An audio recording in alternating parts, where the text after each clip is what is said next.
Obviously, a slower start tonight than we had been experiencing. But proud of our guys for just staying in there and allowing our defense to kind of hold the line until things kind of broke loose.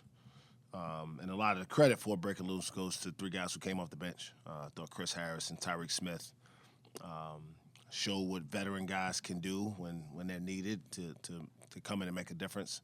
And I thought Keon Williams made his most impact in terms of just finding a way to make plays, whether it be getting deflections or steals or offensive rebounds. And those guys really help spark what became whatever the run was. I don't know the numbers, but they were a really, really big part of us getting going there. For Keon, what's he been fighting through? I mean, besides just being a freshman, to kind of have this kind of impact? Yeah, I mean, I think it's that simple. I mean, there's no way to really you can't simulate this stuff. And the only way to learn is to go through it, and we all hope that it goes smooth from the start to the finish, and it's not reality for most everybody. So the key is you can't lose confidence through the grind, through the murky waters, so to speak. You got to continue to believe that you're here for a reason, and that if the coaches are still putting you out there, there's some confidence in your ability to help us, and then not put pressure on whatever the artificial expectations may be of the number of points you should be scoring or number of shots you should be getting, or just go out there and play the game the right way. And he's continued to do that, and because of that, he'll continue to find ways to impact us. And some days he'll score, some days he may not. But I thought playing the game the right way is really what's giving him a chance. Is that kind of harder because he's the only freshman? Does he maybe feel probably is? Yeah, I would imagine being a guy who's going through that without anyone really feeling sorry for you. If there's another freshman, they're also kind of foggy right now, and maybe they can kind of sulk with one another, and really just in there with a bunch of guys who they've had their moments. Avery and Chris and Caleb, they had those. They don't feel bad for them. They get that that's a part of it to get where they are now. So certainly being the only freshman kind of amplifies that because everybody's looking at you like, you'll be okay. It seems like early you guys were maybe playing more from the outside and then got your groove when you're playing inside out. Is that accurate, and how did that change kind of happen? Yeah, that was the game plan going in. We thought we had a size advantage. We did miss a couple closer in. KB missed his first shot right there at the rim. We missed an offensive rebound. And sometimes the perimeter guys start to feel like, okay, we gave him a chance, And that's not really it. Just stick with it. And, the truth is, and we told our guys this during the game, our bigs are pretty unselfish guys. And they put a lot of work in helping our guards, whether it be screening for them, offensive rebounding for them, blocking shots when they get beat off the dribble. And those guys need to feel like they're a part of it. And amplified truth to the matter is we're better when we play inside out. We get better threes when we drive into the paint or throw it into the post. So we just got to make a more conscious effort to play that way consistently. I don't know how much Chris has had to play on the ball in his life, really. He had 4 assists today. It seemed like everything he touched kind of turned to gold. Have you seen that from him, ability to facilitate the way he did? Yeah, he has the ability because he's smart. Probably, I don't know what a traditional point guard is anymore. I'm retired, so I guess, us old guys probably don't. There's not many of us anymore. So he's kind of more of a point guard. He's in a point guard's body, but he's a shooter. But he knows how to play. And so that gives him the ability, if he's out there with other playmakers, to do a little bit of both. And tonight he just made really good decisions for the most part. And, for us, we need Favors in foul trouble, and John Mike doesn't have it. BT had a score. He was in score mode today. So we need somebody else to be able to kind of settle us down, and he was able to do that tonight. The guys talked that the message at halftime was, hey, we've had leads before and they've gone away. How do you feel they did in that aspect tonight? Though we did great. It's been obviously something we've talked about. Again, we're not absolved. We watch the same games. Said this before. So we've talked about how do we become the best version of ourselves. Well, we have to identify issues. We have to own them, and then we got to go out there and be intentional about fixing the issues. And tonight they were pretty intentional and executed well in terms of extending the lead from one media timeout to the next. And really all the way until the very last, probably 2 or 3 minutes, we had done that throughout the half, so I was pleased in that regard. What did you see from Bryce this last week? He said he kind of focused in more on shooting and getting more shots up and doing things. Yeah, Bryce is a really good player, and what happens is sometimes when you have expectations like he had coming out of high school, and you don't meet what people think you should do. For some people like him, he internalizes a lot. He's not a super outwardly emotional kid, but he works his tail off. But there's something in him that's telling him that he's not doing well because of what he's hearing. And if you allow him to just have a normal process, then this is what you start to see as a junior in college, is consistently being able to score in double figures. But when you don't do it, when you're expected to as a freshman and sophomore, and people are looking at you as a junior like, why are you still in college? Which is absurd. That can start to feel like pressure. And I want him to just get back to having joy, playing the game, and not feel like he's got to meet some arbitrary number about when he should be out of college, because the truth is he should stay in college as long as possible. Like, there's no experience quite like this. And I've got a couple guys currently playing in that other league that will tell you the same thing. The money's great. They live in a lifestyle that very few people have an opportunity to, but you don't have it like this.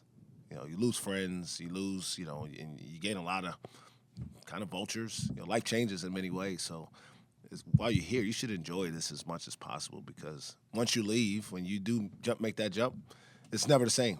So that's kind of been my message to him, is just get back to having fun playing basketball.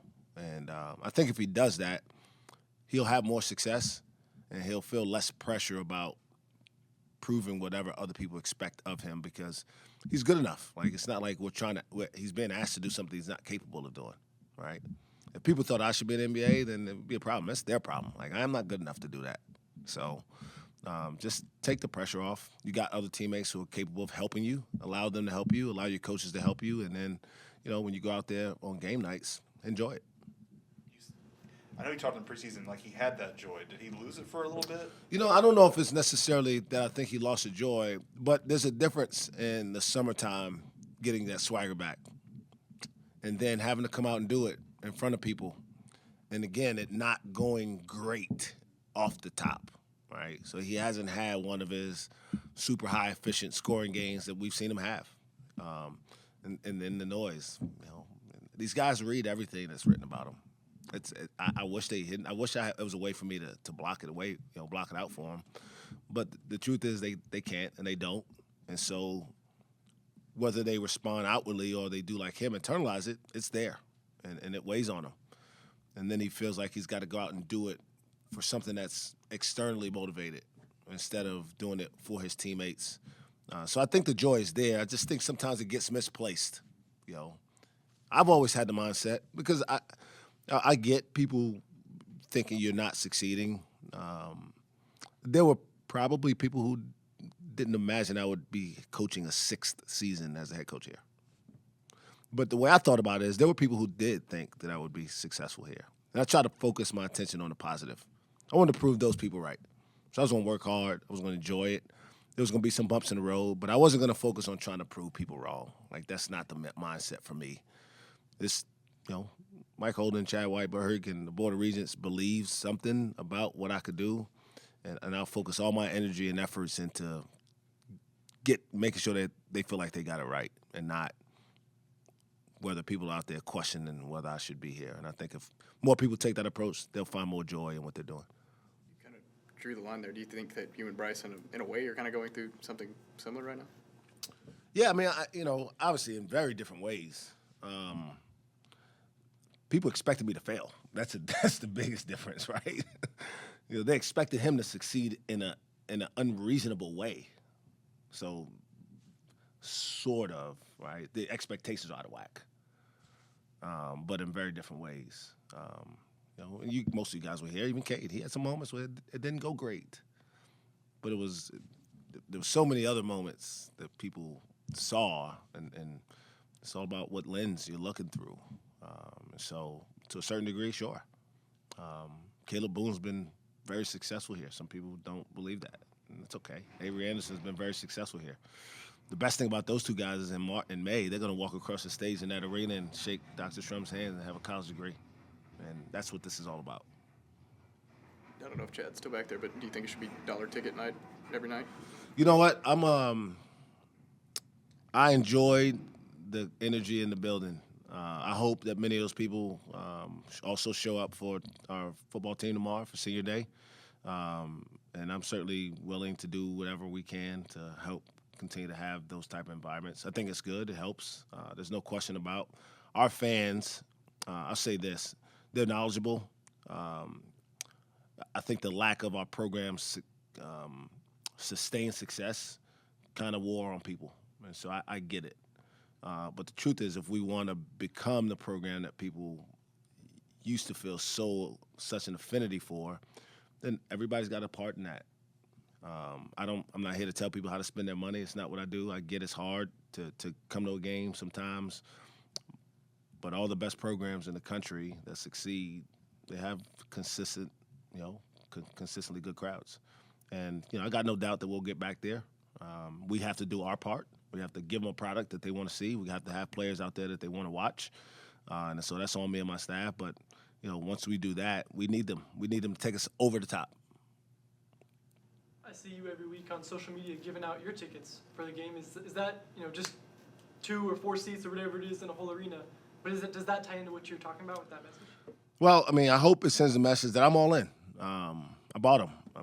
Those aren't tickets that I was given. I wrote a check to our ticketing office and bought 4 season tickets because I wanted to be invested just the same way I'm asking our fans to. And obviously I can't ever sit there. So I want to try to make sure that the seats are filled. And so it's, kind of a way to kind of reinvest in our fan base. And I'll continue to do that as long as I can, just so that people don't think I'm a hypocrite. Because obviously I would be saying for them to spend their money when I'm not willing to do it. So I'm all in with them. I love this place. I think this place can be elite. It has been elite before. And I think our kids deserve to know that what they're working for, they have people with them that are working as well. I might have just not noticed before, but it seemed like you lingered on the baseline pregame a little bit longer today. Were you doing anything special? Not really. Not really. Maybe I should read too much into it. Yeah, I don't. I have to watch the film and see. You mentioned the guys that kind of changed the tide in the first 5 minutes, those 3 subs, but was there anything tactical that they did, or, why do you think it flipped so drastically? No, every game kind of takes on a life of its own. So, again, I'll go back in the film and see. We didn't change anything that we were doing from a strategic standpoint. The game plan didn't change 5 minutes in. Sometimes there's less pressure on guys coming off the bench. Guys play a little bit freer. There's an expectation that comes with being a starter, having your name called, being out there at the jump ball, executing, getting us off to a good start. And for 5 games, we did that. We didn't do it all the way through sometimes, but that's not an easy job. And sometimes it's a little easier to come off the bench and kind of be the person to kind of change the momentum of a game. How do you think up your trivia questions when you give the tickets out? It's pretty random, to be honest. But I always try to tie it to our program so that people know, first of all, who the people are that have been successful here, what teams have been successful, the things we've done. Obviously talked about the Sweet 16s, talked about our starting point guards on the Final Four teams. Like it's going to always be about our program and our fans' knowledge of the success of our program. And I hope that triggers in their mind, man, I want to help coach in this team and this program get back to doing those type of things. You had Nas Brown in there a little earlier than the other guys you pulled off the bench. What have you seen from him lately? Because I know he didn't suit up the first couple of games. Yeah, Nas is a really good player. He Nas had kind of an unfortunate time in terms of he got injured in his junior summer. And so it's really a time where your recruitment can really take off. And when you're kind of off the radar there, makes it hard. I think he was getting recruited by some good mid-major schools. And then the injury kind of took him off the radar. So it worked out for us that then he was available to walk on. He played on an AAU program where a couple guys that I recruited before, and so I was familiar with him. And I'm thankful he's here. He's a talented kid, and he knows how to play. He's made an impact in our practices from a scouting standpoint for the most part, and getting us prepared for these games. So I thought he deserved an opportunity. Bryce, you last few games have not shot particularly well. Did something click tonight? What changed for you? I say I worked a little bit harder this past week. I was up every morning getting shots up. I was able to go home with my dad, get some shots up, work on some little things, and just kind of paid off, what I'm saying? And my teammates were able to find me. What I'm saying? We had a great game plan going in, kind of spread them out. We were able to throw the ball inside, because of Moose and our bigs and what they can do, they were trapping, so they were able to throw it out, and, I was able to get easy looks. So just a lot of different things, but I kind of worked a little bit harder this week. Did you start feeling better in the game? Was it one of those things you just start noticing a difference? Yeah, definitely. I mean, always, when that first one goes in, you kind of can breathe and, you just start playing. And then I think from there I was just confident in letting everyone go. Go ahead. I mean, the first 5 minutes, way different from the rest of the ball game. Yeah. Bryce or Tyreek, do you guys have an idea of what flipped? I don't know, because usually we get off to a good start, but it was just so slow. I can't even tell you what was the problem, but I'm glad we fixed it quick. Yeah. It seemed like Chris was able to find you quite a bit tonight. I don't know. He's ever really been a point guard. He's more been an off-guard guy. But is that something that he can bring to the team this year? Yeah, Chris is a good player. He got good vision. Like, he does that all the time in practice. Like, he's a good floor general. And I've been playing with Chris since I was like 15, so we just know where we at on the court, and we just got a good connection for real. Tyreek, the dunks, man. I mean, they were coming from Chris, like interior passing, lobs to Musa. 9 of them as a team today. What went into all the dunks? The game plan was we're a bigger team, more physical. So, like, the vocal point was just, try to dominate the paint, get the offensive rebounds, just be the tougher team for real. And that's what we did. Even in that win the other night, you guys have had leads and blown leads. Was there talk in the huddles about, hey, we need to keep this going? Definitely. That was definitely a point, Coach made, because we've been up most times. I think maybe every game at halftime, and, we've kind of sometimes slipped and, given teams, life early in those first, couple minutes of the second half. So that was definitely a pinpoint to, come out with energy, make the right play, make the right shots, and, just everything else to fall into place. How much of a confidence boost is it to hold a lead, expand on a lead, and really, step on the throat of a team? It's great. I mean, that's what we're supposed to do. You know what I'm saying? That's our job, to go out there and win and, win the right way. You know what I'm saying? We went out there and we played until the buzzer was over, and I think that's what we're supposed to do. You know what I'm saying? I think it was a great win for us, and we can build on it going forward. Was there any added meaning for you playing against Tulsa? I mean, I knew a couple of the guys. You know what I'm saying? I talked to them, but, I try to treat every game the same. Just another opponent, and I'll try to go out there and play my best. What was it like having a crowd that you guys had tonight? Honestly, I didn't think it was going to be that many people because a lot of students went home for a break. It was a good showing. I was unexpected. I didn't think it was going to be like that. Yeah, it was great. It was great to, come out and, see everybody in black. You know what I'm saying? We had, like you said, we had a rough 5 minutes, but, once we were able to get it going, we felt their energy and, it definitely helped us, and we were very appreciative for them, coming out and supporting. Bryce, you said this week you put in more work. Was that including yesterday for Thanksgiving? Did you get some shots up yesterday? Yes, sir. Yes, sir. I mean, I always work hard, but it was a different level of focus, because I'm saying I got to be more specific on certain little things. I was able to iron out, and I'm glad I made some shots today. Was it mechanical? Was it? A little bit, just a couple, just like really, really small things. But I had to, rep it over and over until I couldn't get it wrong, and then that way when I'm playing, I'm not thinking, I'm just shooting. Does it feel like a breakthrough a little bit? Yeah, definitely, definitely to go Like a 4 for 8, yeah, that's great. I mean, I'm blessed. I'm thankful, and I'm gonna keep building. I'm gonna keep working. I'm gonna keep, trying to do the things that my team needs me to do. Both halves, Tulsa under 30 points, had something like 9 steals today. What was the defense?